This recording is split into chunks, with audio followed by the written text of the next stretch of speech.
नमो नमः। रुचिरा इति पाठ्यपुस्तकस्य अनुशिक्षणे भवतां प्रियछात्राणां स्वागतम्। छात्राः, वयम् अद्य लालनगीतम् इति नाम्ना अन्तिमः पाठः, पञ्चदशः पाठः पठिष्यामः। तस्य वाचनं विवरणं च करिष्यामः। लालनगीतं नाम लालनं, लोरी यथा वदामः तदेव लालनगीतम् इति संस्कृते भवति। अस्तु, तो तद् गीतं गायामः। संपदानंद मिश्र महोदयेन एतद् गीतं विरचितं। किसने? संपदानंद। संपदानंद मिश्र महोदयेन एतद् गीतं विरचितं। ये गीत किसने लिखा? संपदानंद जी ने।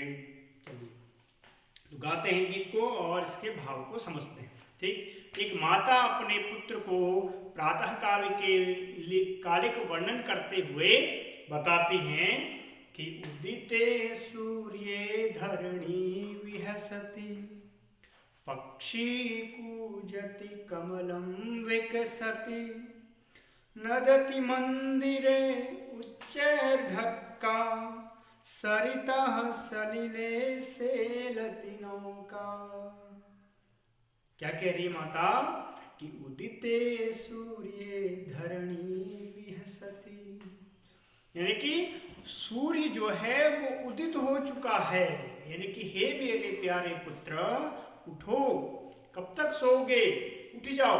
ठीक है, तो कहते हैं कि उदिते सूर्य, सूर्य उदित हो चुका है, धरणी विहसति, और ये पृथ्वी उस सूर्य के उदय होने पर मानो हंस रही हो, प्रसन्न हो रही हो। ऐसी प्रसन्न मुद्रा में यह धरणी विहसति, खुश हो रही।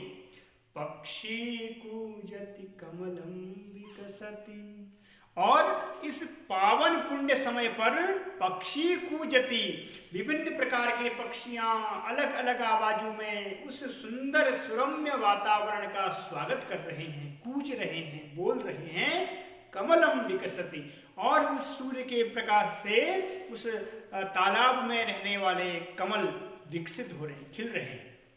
नदति मंदिरे उच्चैर्ढक्का, और मंदिर परिसरों में जो ढोल, ठीक है, नगाड़ों की आवाज आने लगी है, घंटियों की आवाज आने लगी है। उच्चैर्ढक्का, ढक्का भी बज रहा है वहां पर। सरितः सलिले सेलति नौका, और जो नदी पे, जो नाव अभी तक नदी में थी उसमें लहरें उठ रही हैं, उस वातावरण को देख करके, और डगमगा रही है नाव, जहां पर ऐसा सुरम्य वातावरण हो चुका है बाहर को, और आप हैं कि सोए हुए हैं। तो उठो मेरे लाल, अब आंखें खोलो, पानी लाई मुंह धो लो। तो वही जो भाव है वो यहाँ पर माता का है। आगे कहती है कि पुष्पे पुष्पे नाना रंगा, तेषु डयन्ते चित्रपतंगाः, वृक्षे वृक्षे नूतनपत्रं, विविधैर्वर्णैर्विभाति चित्रम्। आगे माता कहती है, बेटा इतना ही नहीं, उससे आगे भी बहुत कुछ हो रहा है। वो क्या रहा है कि पुष्पे पुष्पे नाना रंगा, यानी कि अलग अलग प्रजातियों के फूलों में अलग अलग कलर आ चुके हैं, यानी कि सारे फूल खिल चुके हैं, और उन फूलों की पंक्तियों को देख करके मन हर्षित हो रहा है। तेषु डयन्ते चित्रपतंगा, अलग अलग प्रकार की रंग बिरंगी तितलियां, चित्र पतंग उन विभिन्न प्रकार की फूलों पर मंडराना शुरू कर चुकी हैं। आगे क्या कहते हैं? तेषु दयन्ते चित्रपतंगा, वृक्षे वृक्षे नूतन पत्रम, प्रत्येक वृक्ष पर एक नया पत्ता आ चुका है, एक नई सुबह हो रही है। विविधैर वर्णैर विभाति चित्रम, और यह जो चित्र है इसका, प्रकृति का, नेचर का यह जो सुंदर चित्र है, ये विभाति, मन को बहुत प्रसन्न करने वाला, सुशोभित और प्रकृति को और सुंदर बनाने वाला है। आगे कहते हैं कि धेनुर्प्रातर्यच्छति दुग्धं, शुद्धं स्वच्छं मधुर स्निग्धं, गहने विपिने व्याघ्रो गर्जति, उच्चैस्तत् तत्र च सिंहा नर्दति। ठीक, आगे कहते हैं कि धेनु प्रातर यच्छति दुग्धम। देखो प्रातर यच्छति में कौन सी संधि है? प्रातः धन यच्छति। तो प्रातर यच्छति मतलब विसर्ग के स्थान पर हो गया र, ठीक है, आधा र, धन यच्छति, तो यो कहां चले जाएगा? जब र कहां चले जाएगा? ऊपर चले जाएगा, तो बन जाएगा प्रातर यच्छति। ठीक है, प्रातः शब्द क्या है यहाँ पर? अव्यय पद है। तो धेनु प्रातः यच्छति दुग्धम, धेनु ने प्रातः कालीन दूध दे दिया है, यच्छति देती है, शुद्धम स्वच्छम मधुर स्निग्धम। कैसा है वो? शुद्ध है, स्वच्छ है, मधुर है, मीठा है, स्निग्धम और नवनीत से युक्त है। नवनीत यानी कि मक्खन से युक्त दूध गाय ने दे दिया है और तुम होके सोए हो।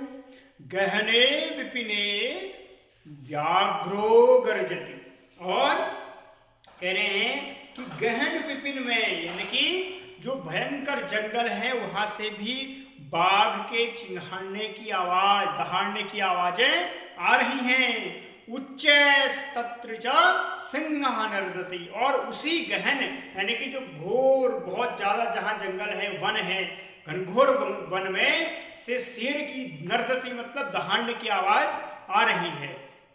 आगे हरिणोयम खादति नवघासम सर्वत्र च पश्यति शविलासम ऊष्ट्रः तुंगः मंदं गच्छति पृष्ठे प्रचुरम भारम निवहति। आगे माँ कह रही है अपने पुत्र से कि केवल इतना ही नहीं, जंगल को तो छोड़ो, हरिणोयम खादति नवघासम, और हिरण ने भी नया नया नई नई घास खाना शुरू कर दिया है। सर्वत्र च पश्यति सविलासम, और अपने चंचल नयनों से वह जो हिरण है उस सब जगह देख रही है। आप देखते होंगे हिरण को कितनी चंचल होती है उसकी नयन, कभी एक क्षण यहाँ है तो एक क्षण यहाँ है। उन्हीं चंचल नयनों से वह जो हिरण है वो सर्वत्र पश्यति, सभी जगह देख रही है। उष्ट्रः तुंगः मंदं गच्छति, और जो ऊंची पीठ वाला है ऊंट, ऐसा ऊंट क्या कर रहा है? मंदम गच्छति, धीरे धीरे चल रहा है। पृष्ठे प्रचुरम भारम निवहति, और अपने पीठ पर प्रचुर मात्रा में, बहुत अधिक मात्रा में भार ले जा रहा है, ढो रहा है। तो अब तो उठ जाओ, सब अपने अपने काम में लगे और आप होगे सोए हो, उठो। घोटक राजा क्षिप्रम धावति धावन समय किमपि न खादति पश्यत भल्लुकमिमं करालम नृत्यति थै थै कुरु करतालम नृत्यै थै थै कुरु करतालम।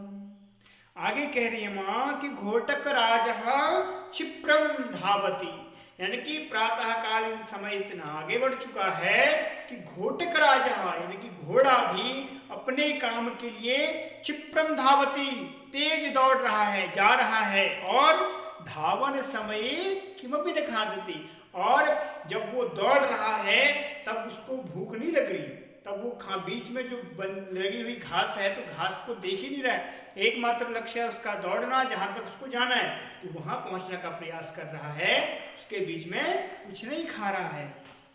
किमपि न खादति, फिर कहती है कि पश्यत भल्लुकमिमं करालम, इस भयानक, किसको? भल्लुक को तो देखो, भालू को तो देखो, ये क्या कर रहा है? नृत्यति थै थै कुरु करतालम, जो भयानक भालू है, लेकिन इस सुंदर वातावरण वाले प्रातःकालीन समय को देख करके वह भालू भी क्या कर रहा है?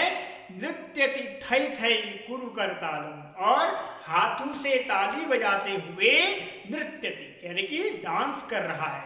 तो इसलिए इतने सुंदर जो प्रातःकालीन समय है, इस वेला का आनंद उठाए बिना ही आप सो रहे हो, ठीक है? सो मत, उठो, ठीक है। तो उदिते सूर्ये धरणी विहसति पक्षी कूजति कमलम विकसति। तो इस शानदार मनोहारी आनंददायक जो क्षण है प्रातःकालीन, इसमें उठो।